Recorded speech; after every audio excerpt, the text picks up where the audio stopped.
It was a pretty typical day at the YW. Our shelter was probably 45 to 50 women, and we had a full staff. And my phone rang, and they let me know that we were in high alert.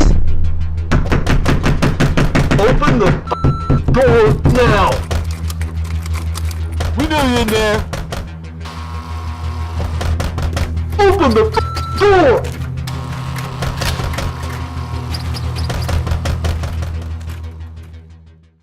The YWCA shelter exists to help women stay safe. When there's a high alert at the shelter, there's a protocol that we follow. And so the police would have been called immediately, and then I would have been called next. So when I got the call from the shelter, the police were already en route. We realized that 4 days earlier, we had taken a woman into the shelter who was the girlfriend of a gang member. In fact, he was a leader of the gang. So when those two individuals, a man and a woman, showed up, it took us a little while to realize we were dealing with a Nashville gang. She was informing us that gang behavior is such that if her partner, boyfriend, sends gang members to get her, they can't go back without her. I felt it was necessary to also call Chief Anderson's office, and within minutes I heard from Captain Alexander. I'm currently assigned to the Specialized Investigations Division. That particular division houses the narcotics unit as well as the gang unit. I'd received a phone call from Tom Negri, who had in turn got me in touch with Pat Shea. That immediately started a process of the Specialized Investigations Division along with the YWCA. An intelligence effort began on behalf of the gang unit of learning all we could about the male subject that was involved. Police officers were on site. They were patrolling the grounds. The two individuals were actually arrested and taken downtown.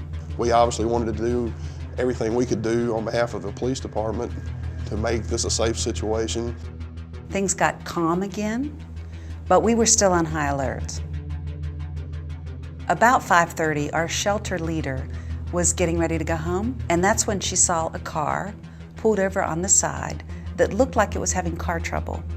2 men were outside and 2 men were in the back seat. She recognized one of the men outside of the car as being the man who had been at our shelter earlier that day. She turned around and came back in.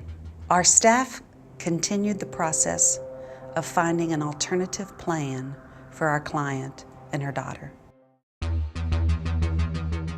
We devised a plan that involved the safe transportation for the lady and her young child to be taken from the shelter to the bus station. We did get meticulous to include even the type of vehicle in an unmarked capacity, but not only just drop them at the bus station, would stay there and ensure that they safely got onto a bus and were safely able to exit the city without any obvious sign of someone that may have been trying to follow them.